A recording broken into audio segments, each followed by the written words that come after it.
Rising trapping bangers. Well, hello everyone, and welcome back to another episode of the Max Danielsen Show. I'm your host, Max Danielsen, and joining me today, we have a very special guest. He is a member of the Austin College baseball team and as well the Austin College water polo team. That is Mr. AJ Pritchard. AJ, welcome on to the show, my man.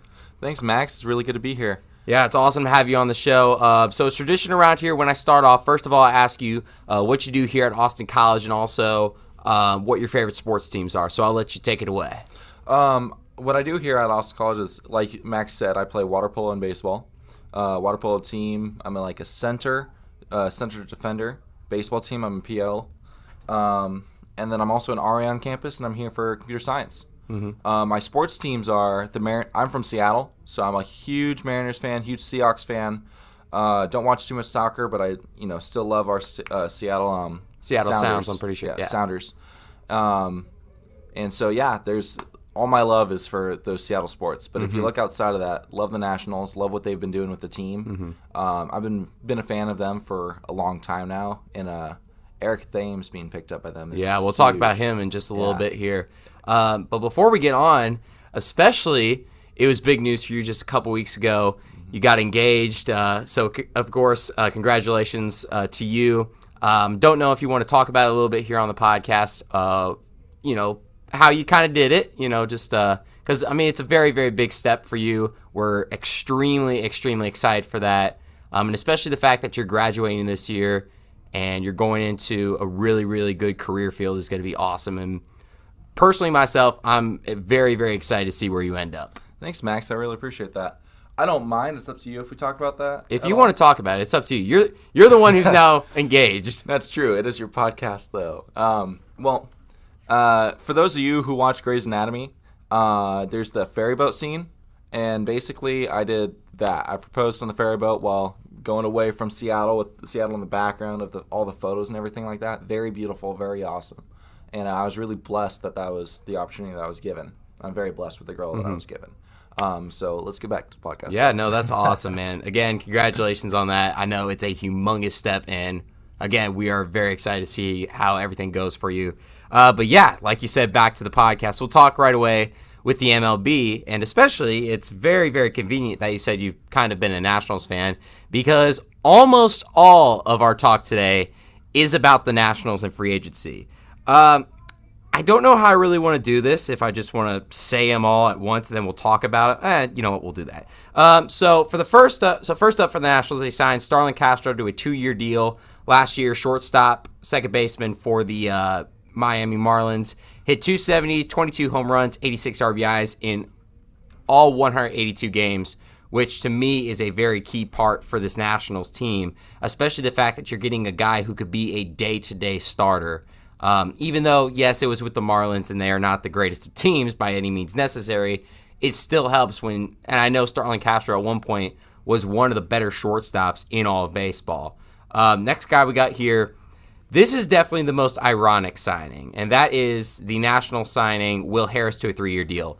For my viewers who watch the World Series, if you don't remember, Will Harris blew the game open for the Nationals in the World Series. So I thought that was pretty funny that they decided to go and get him. Otherwise, he's a very, very good reliever in the season. Did really, really well. Did not get the stats, but all I just wanted to talk about there was that World Series blunder, because that was now what headlines his career. Well, he's been winning games for them since October, so you might as well keep him. Yeah.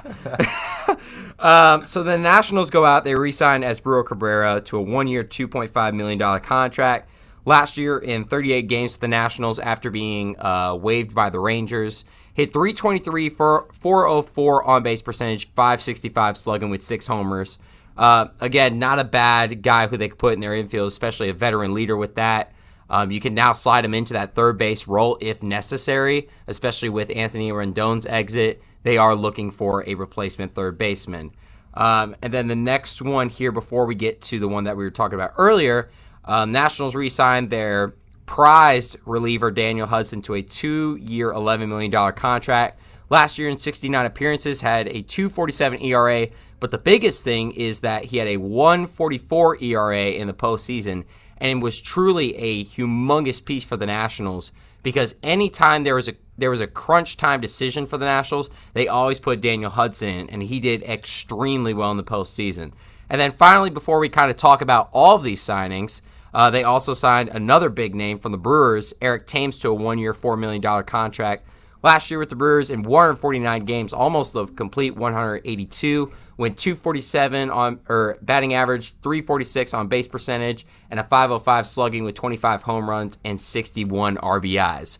Now let's go back and recap here with all that. How do you see the Nationals, especially making all these big-time moves for them? Or I wouldn't say they're big-time moves, but they are, I would say, key moves to them and ones that are definitely good splashes. Well, I think that to start out with, we need to review who they lost. Do you remember all the guys they lost? I know that they lost Anthony Rendon. Anthony Rendon was one of them. Yep. They re-signed both of their aces. Yeah, they re-signed They Strasburg. still got those two. They re-signed their second baseman. Mm-hmm. What's his name? Howie Kendrick. Yeah. He's been a really key part for them too. He's amazing. And then of course they have Juan Soto in the outfield, who's blooming into an MLB superstar. My favorite up-and-coming player right now. He's doing by far. I like him, and then Fernando Tatis. Yes, I like Tatis. I got to watch. Okay, so I got to watch Tatis when he was back in AA, and I knew he was going to be special. Like you could just see the like he's as old as I am right now. Last year he was, which is insane to me to think about. That a guy that good is already in the major leagues. But I mean, the Nationals, besides Anthony Rendon, have not lost much this season, and especially. They have built up this arsenal of guys. Whether or not they start, we'll have to see. But even so, they do have guys on their bench that are going to be good. Whether or not they decide to start Eric Thames, they also have on the bench, or they can flip-flop him with Howie Kendrick. Same thing goes for if they want to go for a better third baseman. Maybe they want to go for Josh Donaldson. Then you have Asburo Cabrera, where you need a crunch time play right there, or a big-time AB late in a game. So I think right now the Nationals are sitting extremely well, especially to rebound and mount up and protect that World Series championship. Yeah. I mean, you look at this list of players that they just added, they did nothing but upgrade their team. Yeah, they really did. And the number of The guys, only thing they downgraded was third base, but that's also because you had a runner or one of the candidates for MVP at third base. Not much you could do there. No, the third baseman was phenomenal. Mm-hmm. There was nothing more to say about. And now he's going to Rendon. go waste his career with the Angels. You know, Angels have a lot of superstars. I mean, they only have their just 3-6 hitter, and that's about it. And they have no pitching. That's the problem with the Angels. They don't. But I think that they're gonna, in the next 5 years, they're still gonna have their three superstars, and they're gonna figure it out somehow. Hopefully. Albert Pujols takes up a lot of that cap space, Mm-hmm. and while he's still a very good player, there's only so much that man can do. Yeah. He's probably the slowest man in the major leagues right now. I bet. Yeah. Bartolo Well, he's Colon's also like, I want to say he's like 38 right now. Maybe he's almost very 40. old. Yeah. Yes, he's very old. There's a YouTube video though that I watched on him where it was comparing his speed to everybody else's. Oh no. And he's literally in the first percentile. Like it's like if he hits a single, it's because it's off the fence. Wow. He is still a phenomenal player. He's like one of the best hitters of the game ever. Yeah, all time, 100%. And there's a reason why he's still playing in the league despite his speed. Right, and I believe he was their 3-hole. No, that was Trout. Trout's their 3-hole, and then Pujols is their 4-hole. I believe so. Yeah. But they still got Ohtani. Now they got Rendon. That's Rendon. Sorry, my bad. No, you're good. You're good. That's a huge 3-4-5 now. Ohtani is 3 through 6 actually. 3 through 6, yeah, with Pujols still on their roster for a couple more years. Ohtani's only going to get better. Trout's Trout. He's not going to decline. I mean, he's the best player in baseball. Could go down as easily the best to ever play. He's up there for sure, 100%. And then you got Rendon now coming in. It's their problem right now isn't going to be figuring out who to put in the roster. It's going to be where to put these 4 guys. Where should they be in the lineup? Yeah, because Rendon's going to be up there competing with Ohtani. Pujols is going to have to move all the way down to the 6th spot. Yeah, there's possibly no other place to put him. Yeah. It's amazing what they've been able to do with their lineup. Now they just got to figure it out. Hopefully they've got some hidden gems in pitching. Yeah. Back to the Nationals though. We've got Eric Thames being added. He's my favorite player in the major leagues. Really? 100%. Yeah. So you know his whole story about Korea? I've heard it, but I haven't. It's been a while. So I might be getting my years wrong, but I believe in 2011 he played for the Mariners. It may have been 2012 or something like that instead. But he played for the Mariners, and this was after bouncing around for a couple of different teams for a few different years. He ended up moving to Korea to go play in the Korean professional leagues, the KPA. Or Yeah, whatever it is. KPA. Yeah, and he was so good for the 4 years that he was over there that he's still a superstar to them. Wow. Like, they follow him like how they follow a native Korean players that are playing the MLB. They love him, and I follow him on social media. I keep track of him because I absolutely adore him. He seems like just a big friendly teddy bear who smashes home runs. But when he came into the league, back into the league with the Brewers, after he left Korea, he immediately blossomed into this huge home run hitter for the first 2 months that he was in the league. And then of course he slowed down. He's no longer hitting 300 on pace for a home run every other game. Now he's hitting the 247 with 25 home runs last year in 150 games. But that's still very good, and I love his attitude on and off the field. He's great. Yeah, I mean, honestly, for the Nationals, when I saw this signing of Eric Thames, I knew it was going to be really, really good for them. Especially the fact he's a guy who's 149 games. He's going to be a guy who you could put in the lineup on a day-to-day basis. He's got the talent for it, like you said. He went in Korea, developed a little bit more, and just came back and dominated the game of baseball. And now for the Nationals, like we've said over and over again, is that they have just continued to upgrade. And that's going to be a very, very key part for them in defending that championship. We'll move on here. For the Rangers, they re-signed Robinson, I say re-signed because he left in free agency last year to go to the Astros and then is now coming back, which probably will be to finish off his career to a one-year deal. Last year with the Astros, hit .238 with a .347 on-base percentage and a .443 slugging, 17 home runs, 58 RBIs, 114 games. This is the guy who the Rangers needed to go after for their catching position, especially to fill a gap. The one problem that I have with catchers nowadays is that catchers have become a defensive asset. They're not a bat. They don't really have much of a bat. Like Buster Posey, arguably the best catcher in baseball still, but he's not known for his bat. He's known for his defensive skills. He's been known for that, especially, or you go back to a guy like Joe Mauer, who is known for his defensive skills. And that's, I don't know when that shift in the catching position came to be about, where they're not much of a bat anymore. But it's definitely something that the Rangers needed to replace, because last year, having Jeff Mathis as your catcher is not the best thing to do. No. It's kind of like with again, hometown Mariners, the team I know the most about. We had now I'm completely blanking on who our pitcher or who our catcher was for 5 years. He's with the Rays now. Do you remember who it was? I do not. I can look. Is he still on the Rays? Yeah, he's on the Rays now. I could look that up if you want to. He got traded to the Rays when we who did we get back in that trade anyway? I believe we got minor league players. But with the Mariners, just this year we picked up Omar Narvaez. We picked up another guy too, and those two guys were actually hitting very well throughout the season for us. And they were just going, every other game, switching back and forth most of the time. And it was great to see what they were doing. But you're right, there is a very catchers don't you don't play a catcher to hit anymore. If a catcher hit 200, so it was Mike Zunino. Yeah, Mike Zunino. Yes, Zunino. Yeah. Yeah, he was very much he was treated by the Mariners like he was the best defensive catcher in the league. Like he was the best pitcher, complement to their pitchers in the league. And I mean, I think that speaks volumes about his skills behind the plate. But when he's up to bat, he was never really a great hitter, and that's kind of what kept him out of any kind of all-star status with us. Yeah, which was unfortunate because everybody loves Zunino with the Mariners still. Even now that he's gone, everybody still loves him. But I was looking back at old-time catchers, let's say Johnny Bench or Yogi Berra. Yeah, Exactly. Some of the greatest catchers of all time, those guys still only had like 2-3 seasons where they truly dominated with at-bats. And the rest of the time, they were like today's catchers. It was kind of weird.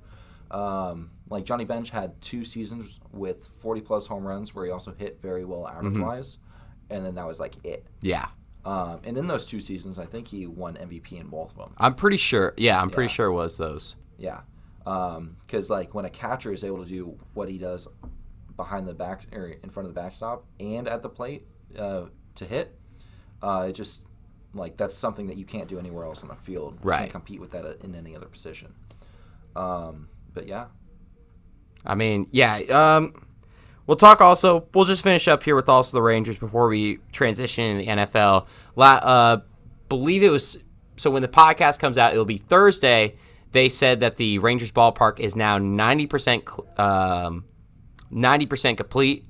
So far, ballpark's looking nice. I mean, I still am half and half on it because I really, really like Globe Life Park. But from what I can tell, it's going to be good to have AC in that. Because I've gone to so many Ranger games to where it's just miserable being out there in 100-degree heat. So hopefully that's going to be great. Plus the fact also that they're bringing an ace to the mound and especially a pretty nice pitching staff. If you look at the WAR and all that, they're like in the top 10 of all in all of MLB in WAR for pitchers, which is really, really nice. We'll move on here to NFL with that. And this is something that we were talking about on our way back to Austin College last weekend, and that is Kyle Long stepping away from football. He was probably one of the best O-linemen in the game. He was with the Chicago Bears, and I looked into a little bit more, and apparently it's because he has missed a lot of games due to injury. I believe, if I'm not mistaken, I'll check here, but I believe it was a few neck injuries that have really made him redecide if he really wants to stay in the NFL. Let's see here if I can find it very quickly. Let's see here.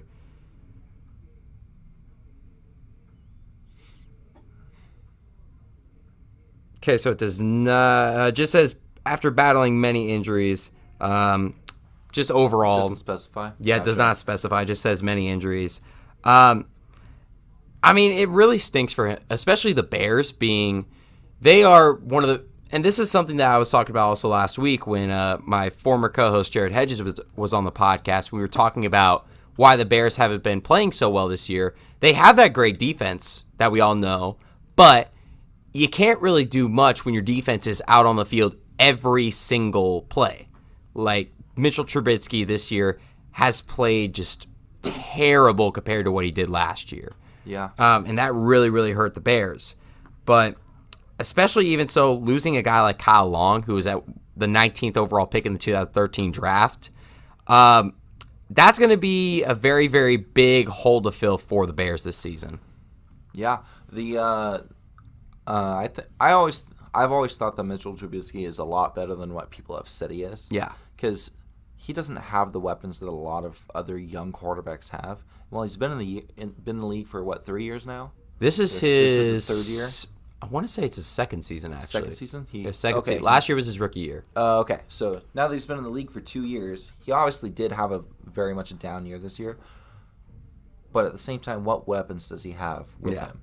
Who's his running back? Who's his wide receivers? What's his that would be David Montgomery out of the Iowa State University. Yeah, David Montgomery has a lot of potential, but this year there was not much there, and I think that also has to do a lot with the O-line. Yeah. Like the O-line there, you could say this about any NFL team that the O-line needs work. Yeah. There's no NFL team where they can't have an improvement there. Right. But the Bears are definitely, with Mitchell Trubisky being the quarterback that he is. You need to protect him as much as possible. You need to give him as much time in the pocket. Exactly. And with the wide receivers that they have, they don't have any all-star wide receivers, and they don't have any. I mean, their closest one is Allen Robinson, and that's about Allen Robinson is very good. He is very good. But there's a lot of teams with much better weapons, Yeah. and he's definitely not a top 10 WR1. Yeah. He's a WR1, but he's not a top 10. Right. He's not going to be out there able to make a difference with just on his own. Right. Not like a Devontae Adams or a Julio Jones. Or, no, not at all. Like, yeah. Yeah, Hopkins with DeAndre Deshaun Hopkins. Watson. Yeah. that's the only weapon he needs to throw to. Yeah. Trubisky doesn't have that. Yeah, exactly. And so there's a lot of things going against him. Kyle Long, though, missing a lot of this year. I think that how much of 2018 did he miss? They actually did say that. Let me pull that up. To see if there's again. like a big change in that. No, case. there was. Let me check here. I'm pretty sure it was over half the season, if I'm not mistaken. In 2018? Yes, in 2018. Also, I believe this year as well, if I'm not mistaken. It's the one part about finding all this stuff. So from 2016 to 2018, 2013 2015, he missed 22 games. 2016 to 2018, only missed 12.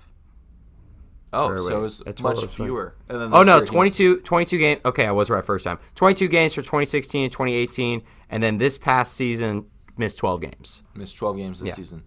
So 22 between 3 years is definitely a lot. Yeah. I wonder how many games he missed specifically last year, but if they're not saying that on there, I'm assuming it wasn't as many as the previous 2 years.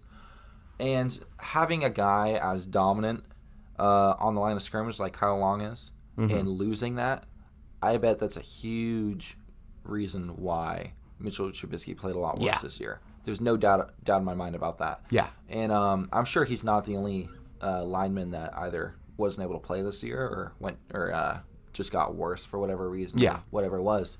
But he definitely had a lot worse of a supporting cast this season. Yeah. I mean, yeah, exactly. And so, like, with Andrew Luck stepping away from the game, I support him fully in that. I think that's the kind of, like, mentality we need to have with Kyle Long as well. Like, he's been beaten up, just kicked to the ground.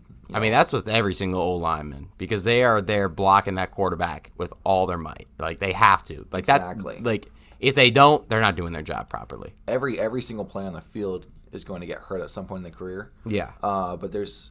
And that's just the physical contact sport of football in general. Exactly, yeah.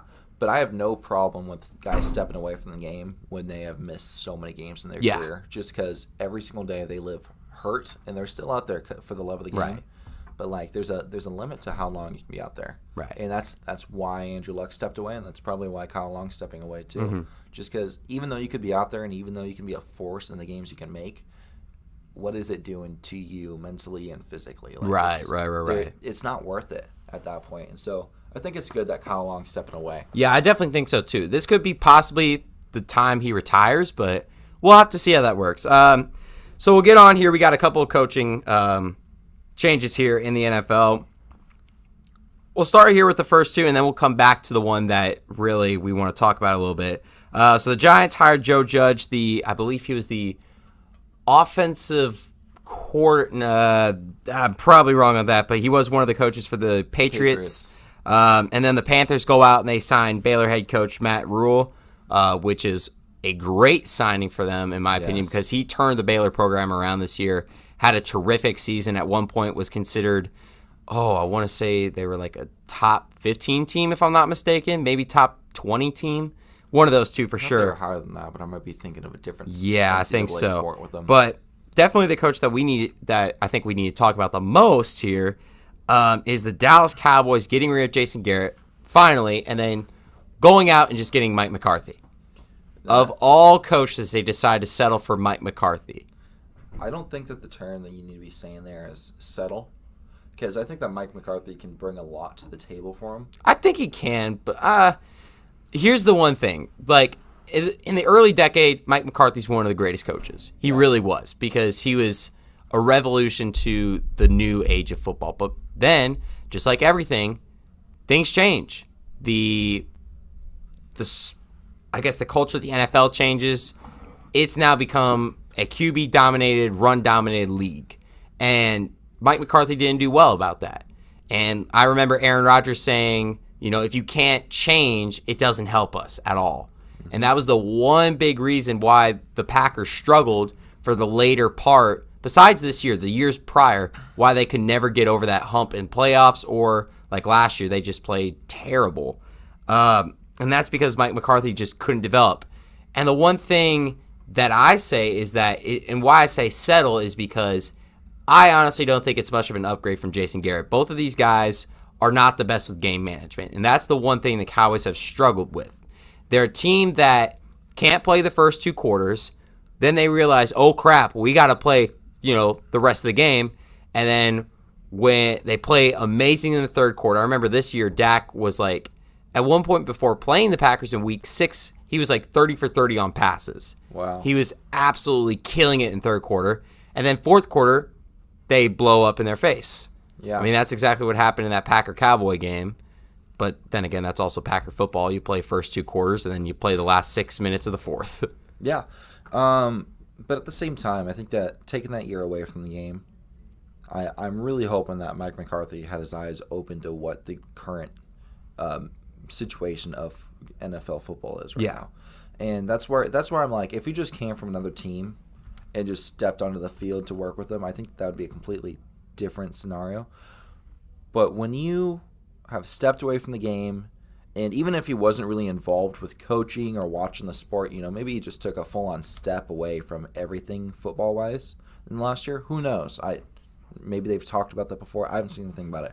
But when you step away from the game, it's definitely like a refresh moment. Yes. And I'm really hoping that Mike McCarthy can turn around the Cowboys organization.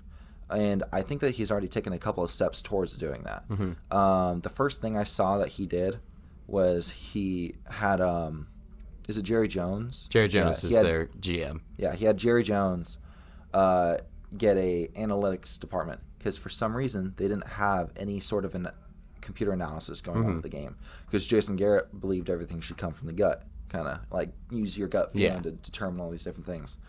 And I think that's one of the big changes that's going to come with the Dallas Cowboys. Yeah, I think that's going to be a huge deciding factor in the next couple of years and how they perform because they've got a very talented team. They do on paper. They really do. They've got. But the problem now becomes now they're going to have to pay Dak. They got to pay Amari at the end of the year, and now you got all that money locked up on 3 guys, including Zeke, which is their third. Now you're probably going to lose some guys defensively, like Leighton Vander Esch whenever they got to re-sign him, or a guy like Byron Jones whenever they got to re-sign him. There are some guys that are going to be movable pieces, or even on their O-line that has been one of the best in the NFL. Yeah, their O-line is crazy good. Amari Cooper on the in their wide receiver core. He's a great WR1. I think he carries Dak Prescott more than Dak Prescott carries him. Well, I think we all knew that. Everybody knows that, yes. Yeah. But I think that Amari Cooper was always great with the Raiders. And what's the Raiders quarterback name? Derek Carr. Yeah, Derek Carr. I think Derek Carr is a very good quarterback. And I think that Amari Cooper was really good at shining with Derek Carr and making him good. Yeah. No, they made a good duo. 100%. But I think that what he's doing with Dak Prescott right now is showing how much in that relationship with Derek Carr was him and not Derek Carr. Yeah. I think he's doing the same thing with Dak Prescott right here. Yeah. Zeke obviously didn't have as good of a year as he did last year, but he was still on top of his game, still one of the best running backs in the league this year. And having an O-line like that is just phenomenal for his career because even when he doesn't have the best year, because he's not going to have a great year every year. Yeah. If his O-line is able to do what it does, he's still going to, be a top 5 running back every single season just because of them. And I think that Mike McCarthy, Mike McCarthy has a lot to work with that Cowboys offense and defense, and I think that hopefully a fresh face as head coach and him taking a step away from the game is going to be what it takes to get them over the hump that they're in. And you're right, they're going to have to pay a lot of guys. They're going to lose some key pieces that are kind of like behind the scenes, juggernauts. But they've still got a very balanced team. Yeah, and they really do. There's no way that they're going to fall harder than they did this year. Do I still think they're going to win a Super Bowl anytime soon? No, I don't think that's going to happen. Until the day Jerry Jones either retires or passes away, I don't think they got a shot at the Super Bowl. And that's just the unfortunate truth because Jerry Jones, he's just running that team to the ground every single time. Every single time that they have a good enough team, runs it to the ground.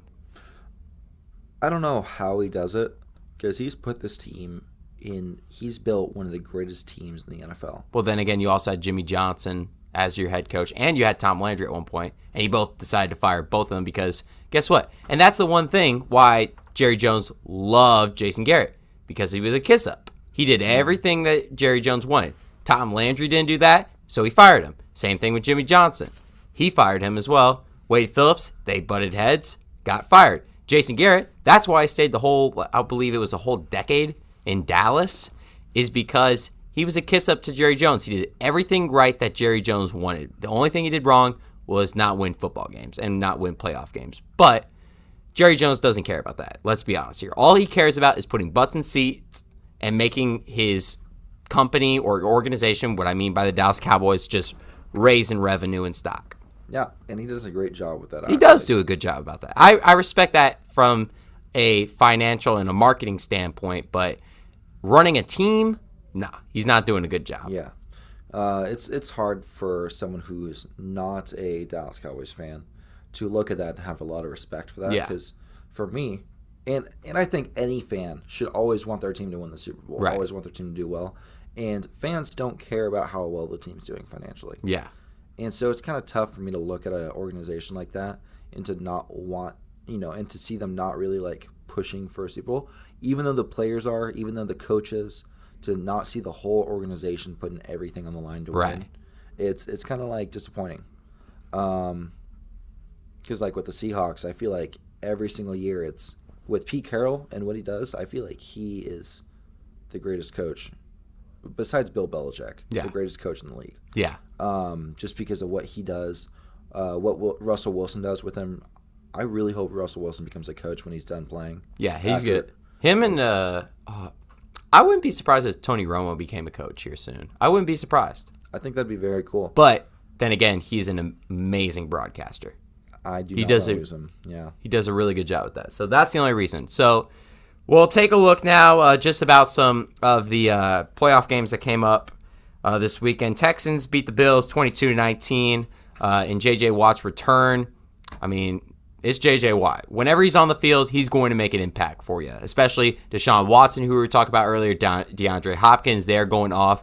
That'll be fun to watch them in the playoffs. But one thing that came as a surprise for both of us here, the Titans upsetting the New England Patriots 20-13. It will be a Super Bowl without Tom Brady and Bill Belichick this year. Who would have ever thought that? I think we all saw that there's no writing on the wall. The Patriots are not done, and everybody who's joking around online saying that the dynasty's over, that is not the case. Bill Belichick's still the coach. Tom Brady, as of right now, is still the quarterback. The team kind of got figured out near the end of the season, Yeah. how their defense works. Because obviously Stephon Gilmore and their other cornerbacks and safeties can't always stay at that high level of turnover rate and just perfection when it comes to covering wide receivers. And the way that they lost this game wasn't because of them. The way that they lost this game was Derrick Henry ground and pound through their defensive line, or through their He had one heck of a game. I wish I had the stats for him, but I know he had one heck of a game. I want to actually let me see if I can pull up his stats right now. He in that game this season and in that game proved himself to be an elite running back. Yeah. In that game he had 34 attempts, 182 yards, 2 touchdowns, 1 rushing, 1 receiving. Yeah, exactly. Just phenomenal game for him. Carried his team on his back. And, Sorry, it's 1 touchdown, 1 reception. I thought I was saying see. receiving touchdowns and then 1 regular touchdown. I Okay, see, gotcha. But still, I mean, they only scored, 20 points? Yeah, 20. So that's 3 touchdowns right there? Yeah. And then Ryan Tannehill. With the Dolphins, I always thought that he was a great quarterback still. Yeah. And he's proven himself this year. He's done a really good job. I agree. Yeah. With the Dolphins, again, he was never a bad quarterback. Yeah, he was an average quarterback for sure on the Dolphins. And then this year, because Mariota hasn't been playing good at all. He's been, writing on the wall for him for sure. Yeah.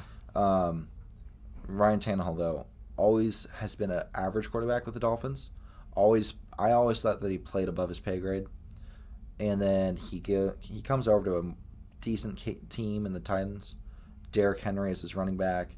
An above average O-line. a good rookie wide receiver. Who's their rookie wide receiver? AJ Brown. AJ Brown, that's who it was. I'm mixing them up. Yeah, AJ Brown played very well this season. Just everything kind of fit into place around Tannehill for him to shine at his best. And I'm very happy that he was able to do that. I've always liked him a lot. Mm-hmm. And them taking out the Patriots. That's big. That's big for the other team. Huge. Especially that means basically the Ravens have a really, really good shot to make the Super Bowl again. We'll take a look now also on the NFC side. Vikings upset the Saints 26-20. People are saying it was a push-off with that with one of the latter plays in the game. Was it? Maybe, maybe not. But at the end of the day, Vikings played better. They really did. Yeah, they played better. It doesn't matter if it was a push-off or not. They still lost the game. Yeah. And on that note, why is it down to a push-off to see who won? It's Drew Brees. He plays phenomenal, but he needs to step up in these games. Yeah. He needs to step up in their game last year. He needs to step up in the game the year before that. He needs to step up. And Alvin Kamara, did he get hurt midway through the season? I believe so, yes. Okay, because his numbers fell off hard, and it's really hard for them to, they don't have a second running back right now. Yeah.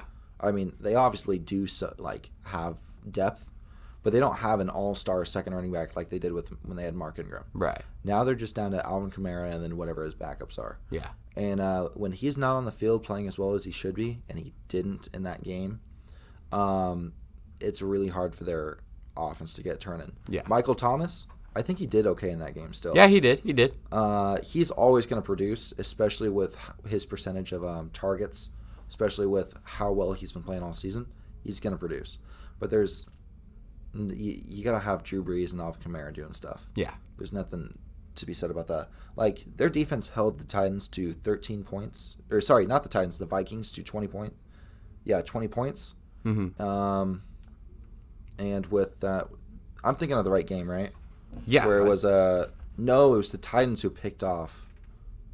Who had the pick off at the end of the game? Oh, what's it called? The pick six, right? Yeah, the pick six. Yeah, that was Titans. That was the Titans. Okay, I was mixing them up with the Vikings.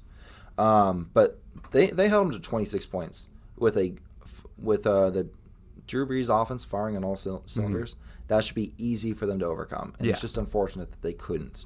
And then last game we'll talk about, of course, your Seahawks defeating the Eagles 17-9. DK Metcalf in his first postseason game had one hell of a game. Even so, Russell Wilson had one hell of a game too. Yeah. DK Metcalf, 160 yards on, 10 catches? 10 catches, I'm pretty sure. 10 catches. 10 or 11, I think. Somewhere up there, and a touchdown. Not a bad day at all. Yeah. And plus really, that amazing catch he had too. Yes. Hell yeah. It's really impressive what kind of players he's turning into. Mm-hmm. It's really fortunate that the Seattle Seahawks were able to get him in the second round. Yeah. Because when a guy like that predicted as a top 10 pick, everybody kind of just backs off and thinks that he's not going to do well. He might be injury prone, whatever it is. And who knows what will happen after this season. Maybe he is. But when he comes out here with the chip on his shoulder and he does stuff like this, you gotta just have mad respect for him. Yeah. He's a phenomenal player, phenomenal athlete. I love him. Mm-hmm. Love him. He's a great player. Yeah. So let's talk about kind of the rest of predictions for the NFC or for the NFL playoffs. Who do you think is going to make that Super Bowl? Not the Packers. Sorry, mate. Honestly, if Marshawn can run the ball really good that game, I think they win. I think Seahawks win. I don't think that there's a way that he's going to do that.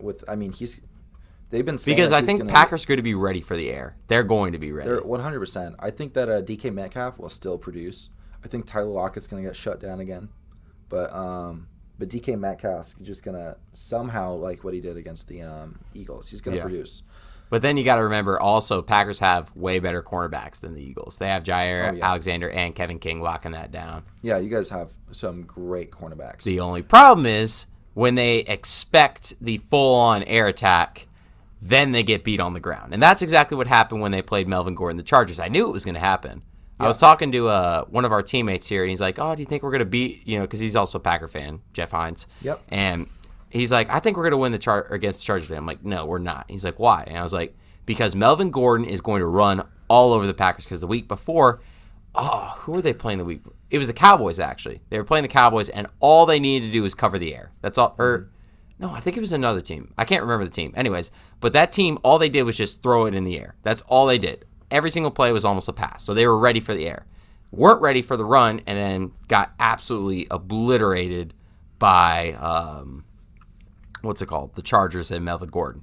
But even if they beat the Seahawks, then they got to re-go through the 49ers again. And the last time they played them, they got destroyed by them.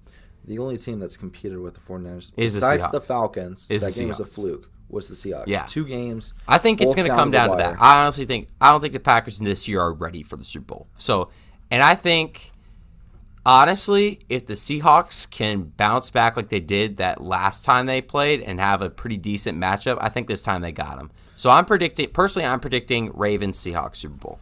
I would love to see that be the turnout. It's really tough for me to say that, the Vikings aren't going to beat the 49ers. The Seahawks are going to be able to beat the Packers. Because I see the Seahawks and Packers as very even teams. Yes. And I don't see the Seahawks as a team with an established run game with Chris Carson out. They've got Turbin, they've got Marshawn, they got another guy. But those guys have not so far been able to produce on the ground. Yeah.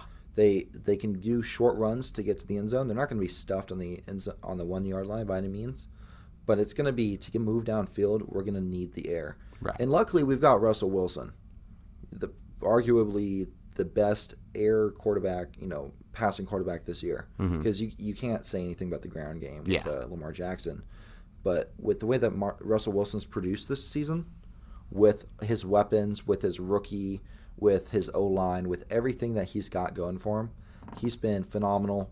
He deserves to be second in the MVP race, and it's unfortunate that he doesn't get first. That and also Lamar Jackson has had a terrific year. Yeah, no, that's what I'm saying. It's unfortunate that someone played that well to where you have to give it to Lamar Jackson. There's no competition there at this point. But that's the deciding factor there. Aaron Jones, your guys' running back. He's crazy good. We're gonna be lucky if we can stop him. We're gonna be lucky if we can stop Aaron Rodgers. But at the same time, we got Russell Wilson. Yeah, and it's gonna be an even game because of that. It's gonna be a good game to watch. Yeah, it's gonna be the game to watch. It will weekend. be. What do you think the Vikings and 49ers are gonna be? I think 49ers are gonna pull out of that. I really do. And then it's going to be – because I think the AFC, I think it's going to come down to the Ravens winning that. I think no doubt. Because the Ravens are just playing phenomenal ball this year. That's simplest. And especially the fact now you don't have the underdog of the Patriots who literally can flip a switch just like that. They're one of those teams that could do that. And Titans taking them out, that's humongous for the Ravens. So that'll be interesting to watch. We're going to take a very, very quick commercial break. When we come back, we're going to be talking about a little bit of college football stuff, just a few big news pieces that came out, talking a little bit about the NHL one coaching fire, and then just very, very small portion of NBA basketball. So don't go anywhere. We will be right back. To announce Gage's Granite as an official sponsor for the Saturday podcast. Gage's Granite is a family-run company operating nearby in the Dallas Metroplex. They offer custom granite, travertine, onyx, and marble countertops to homeowners and businesses since 2000. Give them a call today at 972-243-6097 or visit gagesgranite.com or on Facebook and Twitter. You can also stop by the main showroom located at 2427 Glenda Lane in Dallas. Gage's Granite, a proud sponsor of the Max Danielsen Show.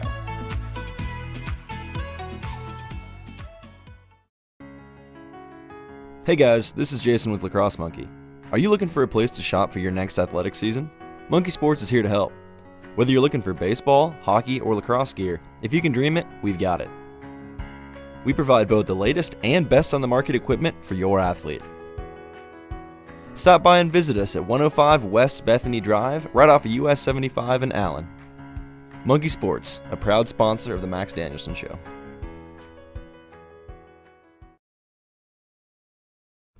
And welcome back to this week's episode of the Max Danielsen Show. Where we left off, we were talking about the Major League Baseball free agency, especially the Nationals, going out and basically signing the rest of the free agency pool, or the major part of that. Then we also talked a little bit about the NFL and the upcoming playoffs. So now we're going to talk about college football here. Big thing came out this past Tuesday where people were debating whether Tua was going to declare for the draft or, since he got injured, he was going to stay for his senior year. And Tua decided to go to the NFL draft. So I want to ask you, what are your thoughts on that? Should he have stayed one more year and raised his draft stock even more, or do you think he's going to be okay this year? Let's start with this. If he had stayed, do you think he still has the starting spot? Oh, 100%. You do? Yes, I really do. I agree, but what do you think his coach is thinking with that? Like, he's got 2 all-star, All-American quarterbacks. He's got another quarterback coming in that's going to be same level as a freshman. What, like, do you want him to stay? Do you want to just push him out? Like, I think for Nick Saban, he wanted to push him out, but I think if Tua would have still been there, he would have been the starter. Easily. Yeah, he would have been the starter. But there's so much going on at quarterback at that school. They have so much talent that you kind of. And that's also being Alabama football. Like, everyone wants to go there. Exactly. But you just gotta push him out. Right. Like, you have too many other people who are fighting for that spot, and you have guys that are going to be coming up that are going to be possibly better than him. Yes. And you just got to move on. So let me ask you, how far do you think he's going to fall in the draft? Because he is going to fall. He's going to fall. He will, but I still think he's first round. It would be. Oh, I know he's going to be first round, but do you think he's going to be a mid first round, maybe a late first round? It's just I would have to look at the draft order, because it completely depends on the draft order, because there's going to be teams out there that are going to pick him if they drop to him. Dolphins, yeah, 100%. There's other teams too. Yeah. Who knows? If he somehow dropped to the Patriots, they would pick him up in an instant. That'd be big. That'd be crazy. Man, if the Patriots get him, it's just like, come on. Now, I'll tell you what, for coming from a Packers fan, I know they need to start thinking about that. They need to start thinking about it, because time, even though Aaron Rodgers probably has a good 4 or 5 years still left in the league, it's going to come quick. And they're going to need to find someone to replace him. And when you have the QB history of the Packers, you need to find someone who's going to step up and do the work for them. So that'll be interesting for sure. I agree 100%. The Packers definitely need to start looking toward the future. And it's not like a push Aaron Rodgers out. Oh, heck, not like what it was for Brett Favre when he retired, and they're like, no, we've already moved on to Aaron Rodgers. Exactly. It's not you don't want to push him out. He's still playing, maybe not at the top of his game anymore, but he's still playing at the top of the league. I mean, there's a reason why for a number of years, and he still is called the best quarterback in the game. Yeah, best overall QB. Best overall QB. And while I don't think that's the case this season, he still fights for that spot, which speaks dividends for what kind of quarterback he is. The tough thing about Tua is I don't think he fits the same kind of scheme that No, he doesn't. That's the one thing why I don't think the Packers would take him. Yeah, but at the same time, you gotta who knows if another quarterback's going to come up with the same skill set that Aaron Rodgers. Especially that's going to fall that much. Exactly. It might be another couple of years before they can find somebody like him. It'll be very interesting to watch that. But the next thing we're going to move on to, this upcoming Monday is going to be big because it is the Championship Monday. LSU Tigers versus the Clemson Tigers. Who do you think is going to win this game? The Tigers. Sorry, that joke's overdone. LSU is going to win it 100%. Clemson's a very good football team. They've got a lot of good guys on that team. Mm-hmm. But LSU, with the way that they dominated, was it last weekend or the weekend before? Weekend before against OU. Yeah, the way that they dominated OU. I think the score was 63-28, if I'm not mistaken. That's what it was. Yeah. The way that and it could have been more. It could have been more, for sure. The way that they dominated them. I know Joe Burrow that day had 7 touchdowns. Yeah. It was insane. He had one wide receiver with 4 touchdowns in the first half. In the first half. Only, I want to say, 4 receivers have done that in a bowl game, and he did that in the first half. Exactly. In college football playoffs. Yeah. And so when it comes down to it, LSU is going to win. The Clemson defense is amazing for a college defense, but LSU is going to win. And especially, even though they have Trevor Lawrence, just Joe Burrow no match for that. I think this is the game where Joe Burrow secures and shows why he deserves the number 1 pick. Exactly. I think this is the game. He's already shown why he deserved the Heisman last weekend. Yes. Now it's to show why he deserves that number 1 draft pick. Exactly. It's his time to shine. Yeah. He is the best quarterback in the NCAA football league. Yes. And there's no doubt about that in my mind. And after this weekend, it's going to be he's going down as one of the best. I know he's already going down as one of the best in Baton Rouge, but now it's going to be. Might be the best already just from his season. Yeah. Now, hopefully it doesn't go to a Jamarcus Russell story. I do not want that to pan out for him. Neither do I. I want him all the success in the world when he reaches the NFL. But yeah, they're LSU. Yeah. Same on your end? You think LSU? Oh, definitely. I think LSU is going to take it. Yeah. I think so. I think Joe Burrow is going to dominate. I'm going to say Joe Burrow, that game is 5 touchdowns. I'm calling it right now. Over 300 yards, 500 touchdowns. Or 500 touchdowns. You heard it here first, people. 500 touchdowns. No, 5 touchdowns, 300 yards. Yeah. So we'll move on here to the NHL. Not much here, but this was kind of big, especially last week or 10 days ago. Yes, actually 10 days ago, because I was thinking it was the 10th today, but tomorrow will be the 11th, which makes it 10 days. The Winter Classic being the Stars versus the Predators. Predators then fired their head coach, Peter Laviolette, after going 19-15-7 this season.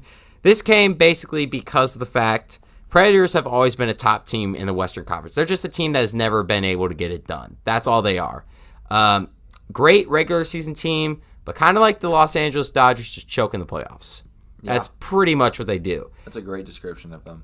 And, I mean, even though, yes, it is an over 500 win season, it's not enough for the Predators, especially the fact that they've had a rough stint over this past month, especially, I mean, blowing that game against the Stars because they were up 2-0 in literally the first, I want to say, 8 minutes of the game of the Winter Classic, and then completely blew it in the third period. Yeah. There's a lot of opportunity in NHL hockey for games to flip on a switch like that, all the way down to the last minute of play.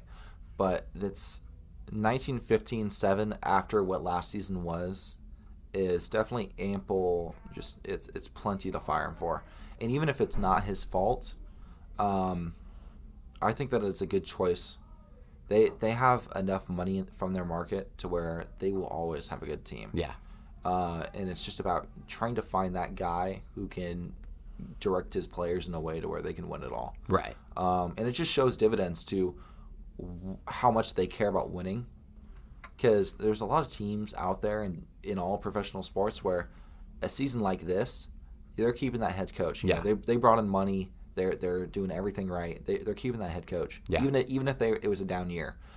But the fact that they had an over 500 season and they're dropping him shows that they're in it to win it all. They're getting rid of him, and they're finding somebody that will win it all, and that's awesome. And then finally, we're going to move on to NBA basketball here. Blake Griffin goes down with he has season-ending knee surgery. Has had a pretty decent year for the Pistons. 15.5 points per game, 4.7 rebounds per game. For the Pistons, who have a pretty nice. I'm trying to think if it's backcourt or front court. This is the one thing that I never know. Anyways, it's basically they have a great center and power forward duo, but their center might be getting traded at the trade deadline, being Andre Drummond. And right now, it's just, I don't know where the Pistons stand as a team, especially the fact Blake Griffin, back when he was with the Clippers, amazing. I mean, he was one of the two big pieces with him and CP3. And then, of course, got traded to the Pistons. And now has just been doing pretty decent over in the Eastern Conference. Has made the Pistons I would say a bottom feeder team in the NBA playoffs, being around a 6 or 7 seed. Not necessarily at 8 seed, but still a 6 or 7 seed. So we'll have to see how that goes for the Pistons this year, how much that affects them, especially if they decide to trade Andre Drummond. But bigger news, or I should say bigger news, because of the fact that the two players that were up for Rookie of the Year last year have been invited to the NBA three-point contest, that being Trae Young and Luka Doncic. Trae Young has had a terrific year with the Atlanta Hawks, just the fact the simple fact, the Hawks still aren't that good. They're last place in the Eastern Conference. While as you go to Luka Doncic, who's averaging almost 30 points a game, I want to say he's almost averaging, I know he's averaging a double-double if I'm not mistaken, but almost a triple-double, and has broken multiple records. I know he's about to take over the triple-double record in like before he's like 21 or something like that. He's had a phenomenal year. I would not be surprised if he's up for the MVP candidate just because of the solid play, and not only the fact with that, but also the fact that the Mavericks are 4th in the Western Conference when everyone expected them to be around a 7 or 8 seed right now and are truly competing in the NBA. Yeah, it's great to see the Dallas Mavericks back at the top of the NBA. Luka Doncic. He's been playing out of this world. Yeah. And definitely, if they didn't have him, their team would be completely different. He's carrying that team on his also back. you have Kristaps. Kristaps, though, this year, even though he hasn't really produced offensively, he's produced defensively. And that's something that, like, in past years, he hasn't been defensive power forward. He hasn't gotten many rebounds. He's allowed a lot of shots.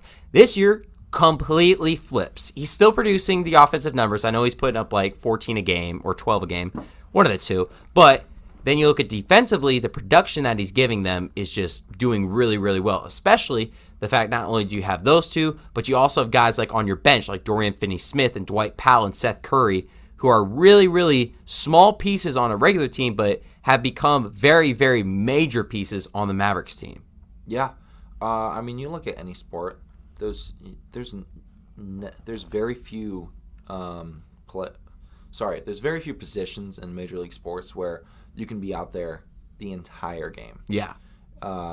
Very, very few. I mean, even in baseball, where you're out there to play defense and you come in to hit, you see all these pinch hitters. I can't talk now. See all these pinch hitters. You see defensive substitutions constantly. Guys miss games to just rest constantly. Like, you don't.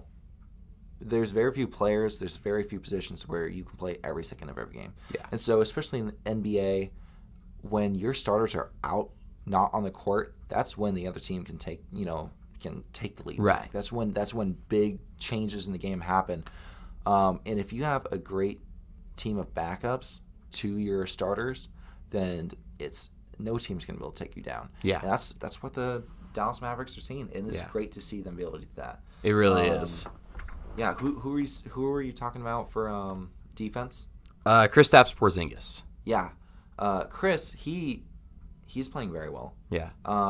And I think that having Luka Doncic do so well on offense and basically produce a third of their total points, if not more, has allowed him to kind of sit back and just be a game manager, feed him the ball, and really just take care of things on defense, which, again, when you're worried about the fact that you're the one who has to score, you're the one who has to be the playmaker on offense, it really limits your abilities to do the same thing on defense.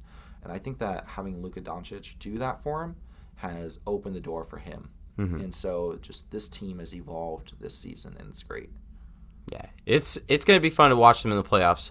So we're going to take one more quick commercial break. When we come back, we have a pretty special announcement here for the Max Danielsen Show, and then we'll just sign off for today's episode. So don't go anywhere. We will be right back.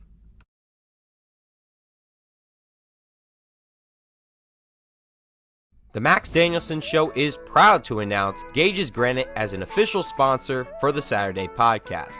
Gage's Granite is a family-run company operating nearby in the Dallas Metroplex. They offer custom granite, travertine, onyx, and marble countertops to homeowners and businesses since 2000. Give them a call today at 972-243-6097 or visit gagesgranite.com or on Facebook and Twitter. You can also stop by the main showroom located at 2427 Glenda Lane in Dallas. Gage's Granite, a proud sponsor of the Max Danielsen Show.